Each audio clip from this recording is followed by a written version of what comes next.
Ամանորին մեկ ամսից էլ ավելի ժամանակ կա, բայց առևտրի կենտրոններում եռուզեռ է սկսվել։ Տոնական զարդարանքների եւ արհեստական եղևնիների պակաս շուկան չունի։ Հակառակը, առևտրով զբաղվողները փորձում են հետ չմնալ նորաձևությունից եւ հաճախորդներին առաջարկել նոր տեսականի։ Մեր մոտ ուրեմն ունենք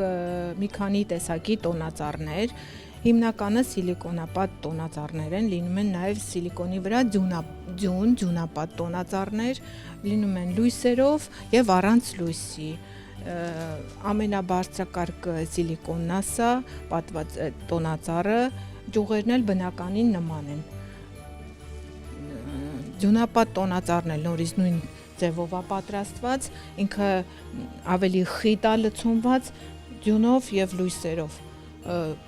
Տոնածառները լինում են հիմնականը 1.80-ից սկսած մինչև 3 մետր 3.60 բարձրությամբ։ Գներն էլ ամենաբարձրը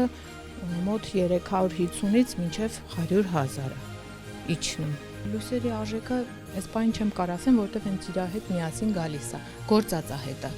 ճյուղի հետ գործվածքը,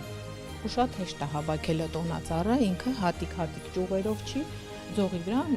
անմիջապես ծալվում հավաքվում է։ Գներն այս տարի չեն բարձրացել, հակառակը, վաճառողները պնդում են էժանացում կա, գինն էլ կախված է չափից, ձևից եւ որակից։ Նվազել է հակառակը, բավականին նվազել է։ Ստարի էժանացել է։ Էժանացել է, այո։ Լույսերն էլ 600 դրամից սկսված ունենք, մինչև 12,000, 14,000, այդ արդեն չափերից է էլի կախված։